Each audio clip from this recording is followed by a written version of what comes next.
I always knew there was something unique about the spirit of Bacardi. But I wanted to know what made it so special and what gave it that unique taste. I knew that to answer my questions, I have to go right back to the beginning. There was only one man who could give me the answers. José Sánchez, the maestro. Jose, this is the beginning of everything, huh? This is the sugarcane field. This is the land of the rum. But the sugar is the first beginning of pretty much the molasses, yeah? To be from the sugarcane to the molasses, what is the process? The people take from the sugarcane, take the sugar and convert it in crystals. All the sugar that you cannot make in crystals, that is the molasses. Oh, right. It's a byproduct that you obtain because you remove the sugar in the other steps of the process. All right. Yep.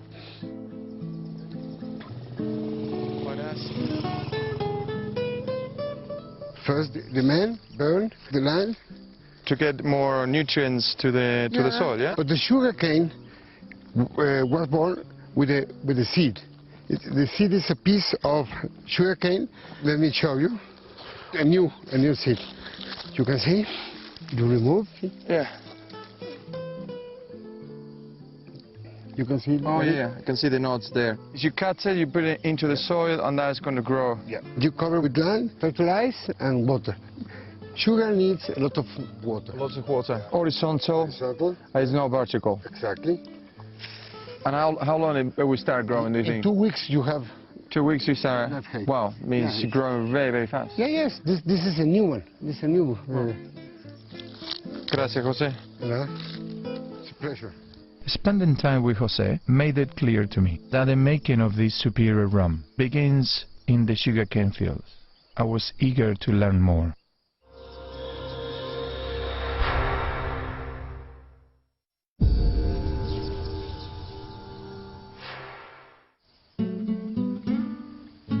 I realized just how crucial Jose believed it was to source and use only the finest ingredients. And one of those was, of course, molasses. Jose, one of the main components to make rum is molasses. Yeah, the most important ingredient. Okay. The color of the molasses is like... The color comes because when you're producing sugar, you use high temperatures, and part of the sugar you caramelize. And caramel, as you know, is dark. In Spanish, we call mieles incristalizables. How many liters of molasses you need when you convert it to alcohol or rum? With the sugar contents that we are using, you need between 4 and 5 kilos of molasses per 1 liter of alcohol. Wow, that's quite a lot. That's the yield. Kind of take the sample. Okay, come on.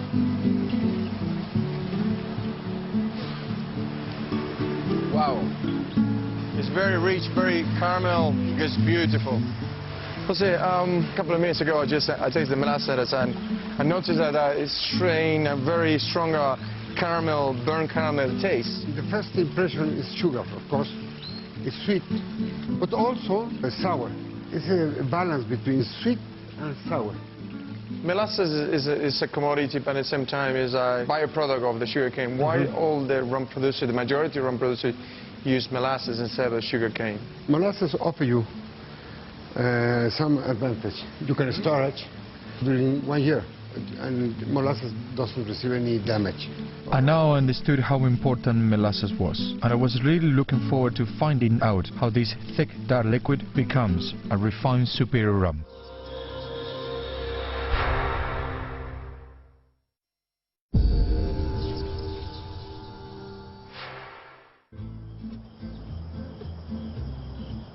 Yeast is an integral part of making any rum. And Bacardi has used the same secret strain of yeast for over 150 years. Jose, we're here to see the second ingredient, which is yeast, la levadura.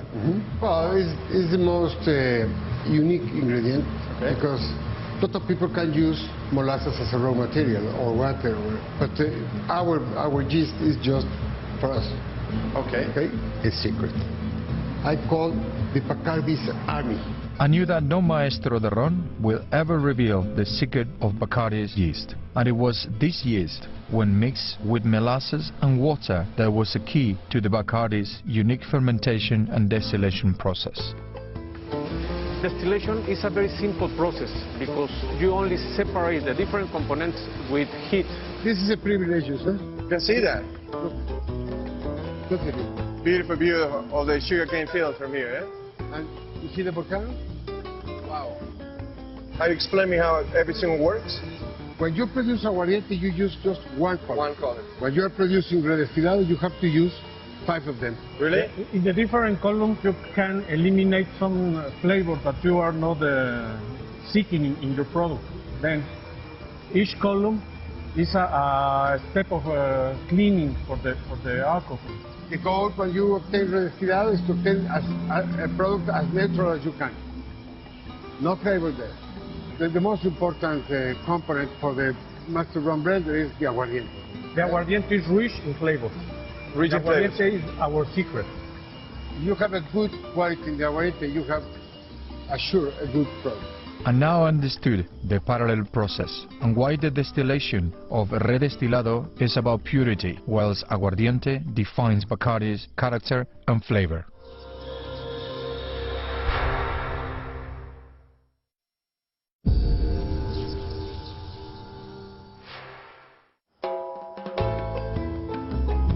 Jose reminded me that the aging process is key to reaching the specific flavor profile of each rum.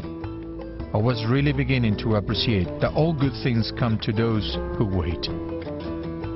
Hello, how are you? ¿Estás, Juan? Bien. ¿Cómo estás? ¿Ustedes? Estoy preguntando porque fermentation is the key process. Yes. Well, the second, for me, in importance, is this one. Okay. If I want to reproduce a rum of 7, 8, 9 years old, and I want to do it faster, can I do it? For a traditional aging, Yeah. you need the time because the oxygen Yeah. of the air Yeah. needs time to reaction with the flavors of the distiller.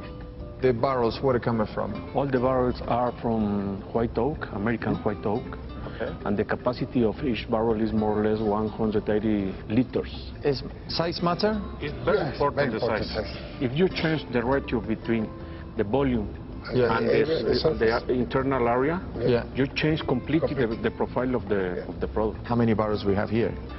We have 220,000 barrels in the 7 warehouses. Wow.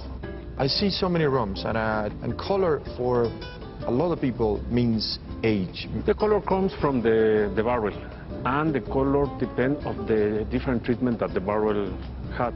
For example, we use cherry barrels.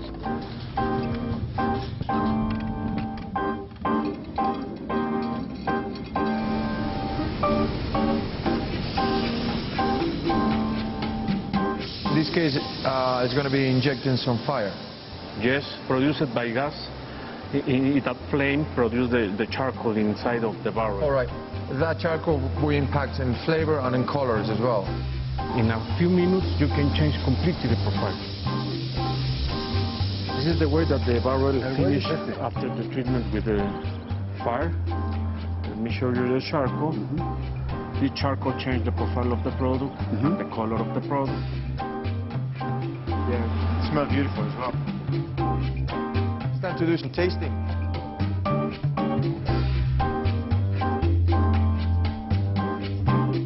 Let me show you how the product changed with the effect of the barrel inside. How was the rum here? The rum is 3 years old. But that is aguardiente, yeah? In this case, it's aguardiente. Wow. 65% alcohol strength. The smell is phenomenal. The aguardiente lost the original characteristics, Yeah. and in this moment is smooth, is rich in flavors. Amazing. That's the color coming from the wood because it's been for a long, long time. Enjoy. Gracias, Juan. Gracias, José.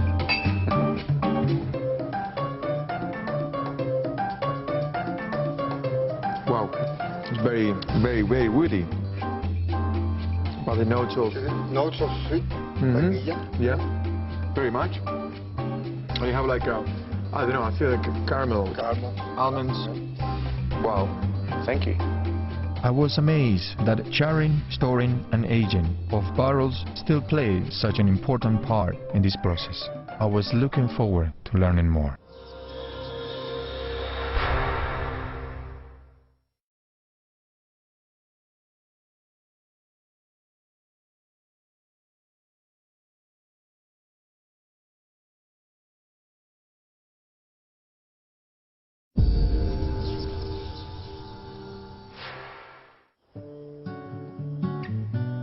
I knew they used charcoal within the filtration process, but I wanted to find out why and how crucial this was. Okay, Jose, tell me a little bit what we're doing here. Okay. We are now in a very important part of the process, is the filtration. We use charcoal as a filter because the key factor in charcoal is the capacity to absorb selective notes that we don't want in the rum. Okay. Not all the components are removed. Just certain components. Oh, right. Oh, that's what you use in different charcoal for different things. Charcoal with different materials give to the master blender the capacity to balance the rums. Jose, for how long you've been using this process? This is one of the legacy of Don Facundo. When Don Facundo created the rum, he decided to use charcoal filtration because his goal was create a mellow and light rum. Okay. The charcoal is almost the same that Don Facundo used it 150 years ago.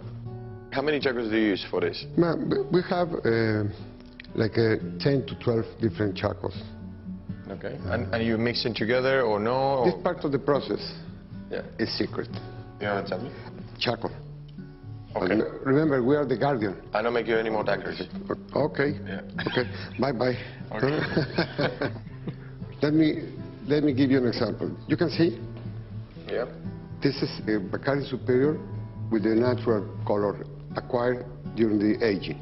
All right. You see, through the 3 filters in a row with charcoal, All right. and the filtered product, this is the final color. The benefit is you have a more smoother, mellow product after the filtration. Mellow, lighter. Yeah. It's ideal to make cocktails. Yes.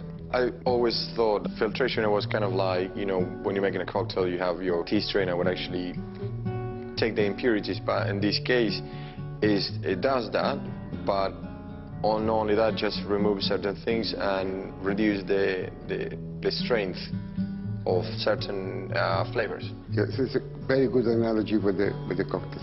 I was really enjoying my time at Bacardi. Their passion for their product inspired me, and I was looking forward to learning about the next part of the process.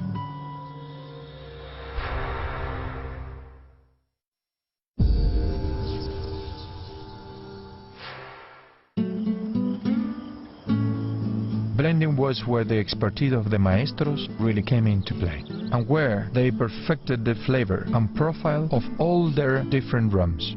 This was part of the process that I was really looking forward to. We are in my favorite part of the process. When the magic begins, yeah? Yep.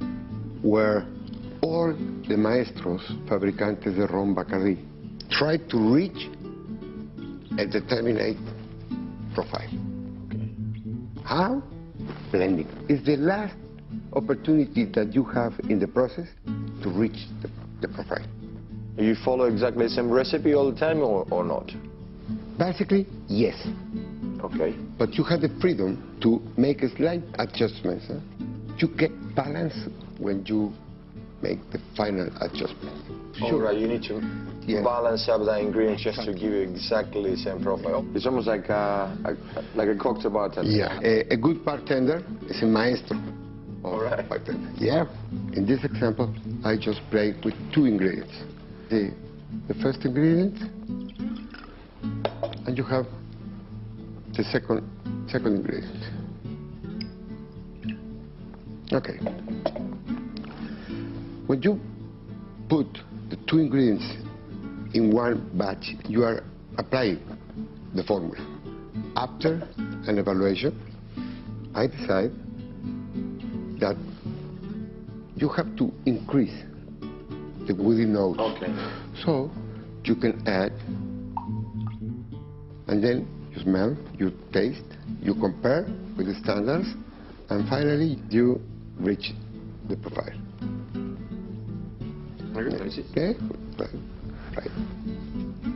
So the batch is ready to be bottled. When you're doing a new liquid, you like a new rum, what is the process? When you are creating a new rum, it's not a real. It's in your mind.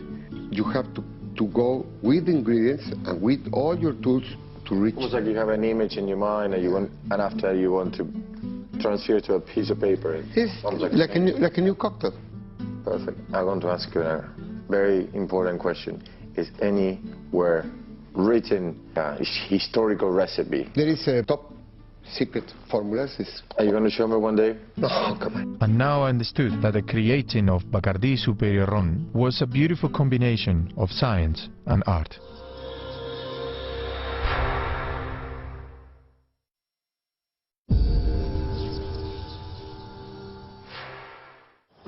We were nearing the end of the process, but I was eager to find out the final steps that ensured the quality and consistency of Bacardi's rum.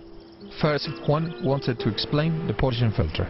In this filter, we eliminate all the solids from the product. For example, pieces of wood, pieces of charcoal are eliminated in this filtration. We use a natural element produced by microorganisms, and the characteristic of this is that it never gives flavors or change the profile of our product. This is a key process because you obtain the pride of the product. Jose wanted to show me how a maestro used a tasting panel to guarantee the quality and consistency of the final product. Okay, what part of the process is here? What are we doing? It's how our quality control works. We have a group of panelists, 15 people who are experts to smell and to taste our own products. So I have a batch that I want to approve, and I want to know what's the opinion of the panelist group. So I am trying to compare with the reference. How close is this sample of this? So I compare.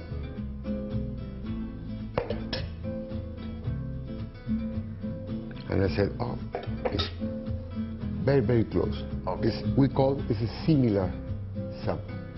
If they approve, the product is ready. If not, I have to do it again. Means that you will rectify and rectify. Yes, rectify until you reach the profile that you are looking for, okay? Okay.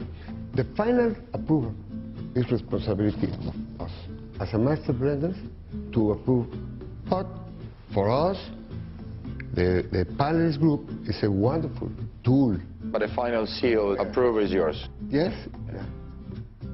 There was one final place that Jose and Juan wanted to show me. Gracias. Bueno. What is this? We are in the place that we store all the historical samples. Okay. In this area, you will find a sample of all the batch that we produce and the different steps that we are handling in each product. You can find a sample. A sample of every single batch that you done? Mm-hmm. Yes. Are you keeping for specific like reference or quality control? We can use in the quality control system, but we can use in order to compare the production, in order to evaluate if the profile is changing or not. This is your library. It's a library. Historical library. Historical library. And it's beautiful. You have everything from live or superior to gold. You have absolutely everything. Yes. Wow. Incredible. It's a privilege to be here. Yeah. I'd seen the art of creating Bacardi Superior Rum right from the beginning. I felt privileged that I'd been guided through the process by the experts themselves, the maestros. Juan, Jose, thank you very much for the time. It's been an amazing experience and a wonderful journey. It's been a journey of knowledge, and I think I learned more about rum and the history of master blenders, maestros de rum. I don't have words to say thank you for all that. It was a pleasure to share with you all of this experience. Gracias, Jose. Let's go to the bar, no? Yeah. Time for a daiquiri. Okay. God bless you. Yeah. Okay.